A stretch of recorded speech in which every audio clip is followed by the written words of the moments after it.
Oke, tadi kita sudah belajar cara matok pipa. Itu aja cukup ribet ya. Ya, tapi mudah-mudahan Anda bisa ngerti. Nah, kalau bangunan kalau saya lihat lebih simpel karena dia itu agak-agak lebih 2 dimensi dibanding yang tadi 3 dimensi banget gitu ya. Bener-bener kita ngelihat kedalaman dan semuanya. Ini agak-agak lebih simpel. Jadi kita cuma ya nggak cuma, tapi ya intinya batasannya adalah kita masang titik pematokan dan papan patok. Jadi ada yang namanya papan patok lagi. Nah, di sini, ini papan patok itu adalah si better boards ini ya. Jadi ini kalau misalnya ada barang-barang ini gitu ya, di konstruksi, itu nggak cuma untuk menghalangi orang masuk, tapi itu juga dipakai sebagai acuan Anda untuk bikin bangunannya. Kira-kira seperti itu ya. Jadi di sini ada patok-patoknya gitu kan. Nih, ada patok-patoknya. Nah, ini yang perlu Anda ukur. Karena nantinya di sini tuh ada juga nih, ada juga benchmark-benchmark, nggak benchmark juga sih, patok juga sih sebenarnya, patok sementara, yang mereka ini patok ke patok itu satu garis, ada benchmark juga, ini patok ke patok satu garis, ya, sini. Ini satu garis, ini ada, biasanya juga Anda pakai benang gitu ya, atau apapun itu, saya juga kurang ngerti, Anda biasa pakai apa. Nah itu, dan di sini di perpotongan-perpotongannya ada patok-patok yang agak-agak seperti benchmark. Itu untuk menandakan pokoknya itu area building Anda. Bagaimana caranya membuat seperti ini? Tentunya lagi-lagi Anda lihat dari desainnya dulu gitu ya. Jadi tadi juga kita mau matok jalur pipa atau kedalaman pipa itu dari desain, ini pun dari desain, tapi desainnya 2D gitu ya. Nah, yang pertama Anda bikin adalah dua patok pertama dulu. Jadi Anda punya titik A dan titik B. Kalau misalnya Anda beruntung gitu ya, area Anda tuh cuma kayak 4 mata angin ya. Jadi ini adalah south lot line, ini adalah titik Anda yang paling selatan gitu ya. Ini adalah titik east gitu ya. Sorry, mencong-mencong. Apakah saya bisa membuat lebih baik? Coba bentar ya. Saya hapus. Memalukan sekali. Tapi ya, itulah saya nggak pakai Wacom soalnya. Nah, itu garis ya. Oke. Nah, jadi ada garis. Itu garisnya tegak lurus gitu ya. Southern line sama eastern line. Nah, titik A sama B ini harus menjadi titik yang 0 derajat. Jadi A ngelihat B itu harus 0, artinya azimutnya 0 gitu ya. Jadi ngelihat ke utara. Nah, jadi ini gitu ya, arahkan teropong ke titik B sebagai acuan 0 derajat, kemudian putar secara arah jarum jam hingga skala terbaca 270. Buat apa? Jadi ini ilustrasinya. Jadi Anda taruh di titik A alat Anda. Mari kita hapus semua. Ya, kita taruh A gitu ya. Alat di titik A.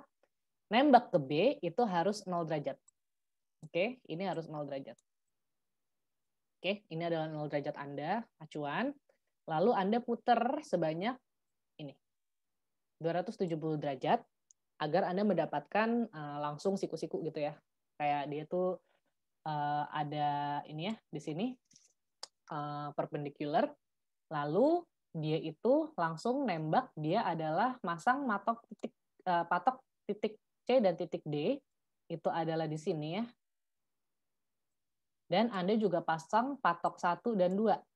Patok 1 Anda pasang di papan patok terdekat dengan Anda. Lalu Anda tarik garis ke sini, dan itu adalah patok 2. Oke? Dan Anda tentukan dulu. Pokoknya, oh titik C itu di sini, gitu ya.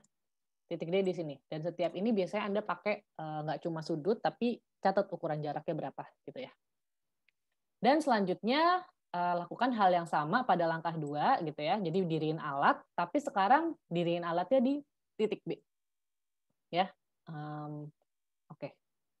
Saya gambar-gambar dulu deh. Jadi ini kita diriin alat di titik B gitu ya. Acuan nolnya itu A gitu ya. Jadi sekarang kebalik nih. Ini 0. Jadi ngeliat ke bawah tuh 0. Lalu Anda mau matok si titik E dan titik F. Bagaimana caranya? Nah, jadi Anda ya melakukan yang seperti tadi gitu ya. Sorry ini bolak-balik. Jadi Anda melakukannya seperti tadi. Entah Anda belok ke kanan ya. Ini adalah 90 derajat dari titik 0 tadi. Jadi kalau bacaan di sini misalnya 0, berarti muter ke kanan 90 derajat. Kalau bacanya 180, ya tambah 90 derajat jadi 270 dan lain-lain gitu ya. Dan Anda akhirnya bisa matok titik 3 dan 4. Ya, 3 dan 4 dan F dan E.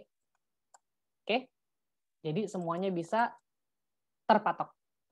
Lalu sekarang Anda ukur diagonalnya CF dan ED gitu ya. Ukurannya tuh udah bener atau enggak gitu. Jadi ini Anda dirikan alat misalnya di mana? Di C gitu ya. Anda tembak ke F gitu ya.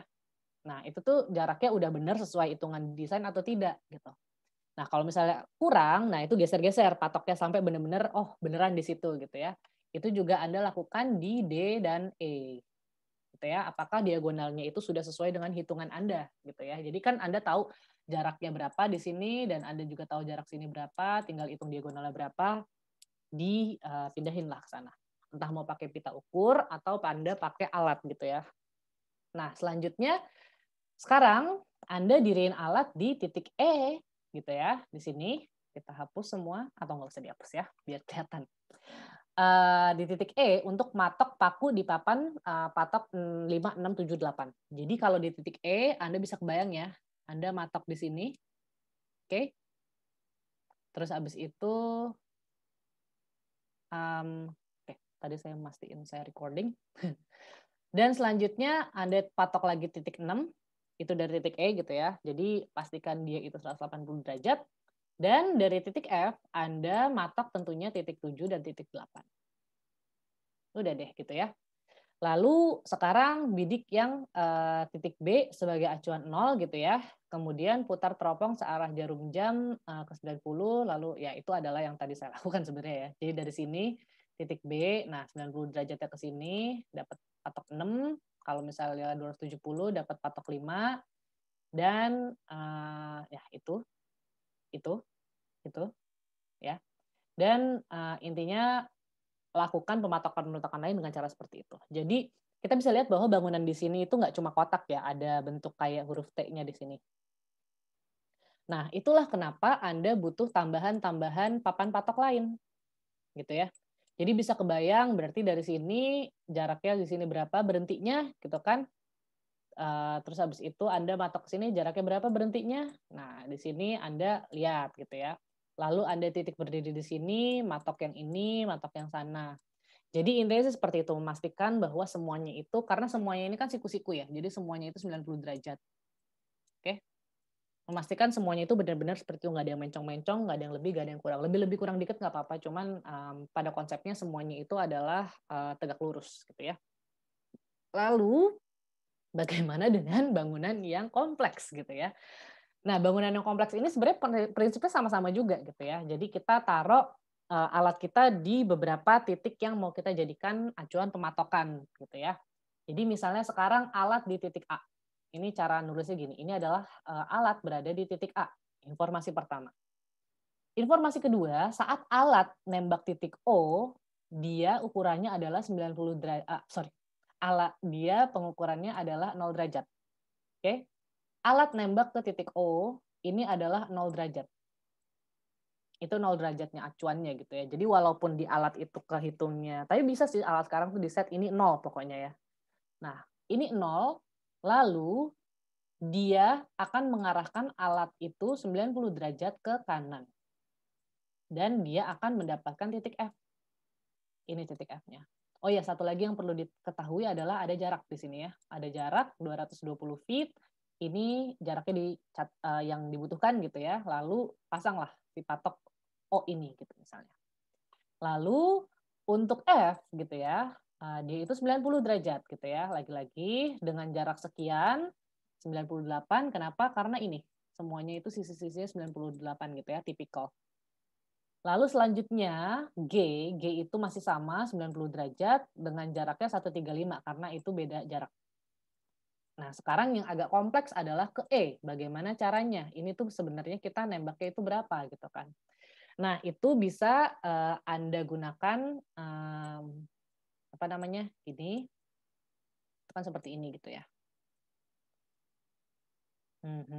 Nah, itu tuh adalah kalau misalnya berdiri di titik A, G itu 120 derajat. Kenapa? Karena 120 derajat ini adalah ini, tembakan tipikal ini.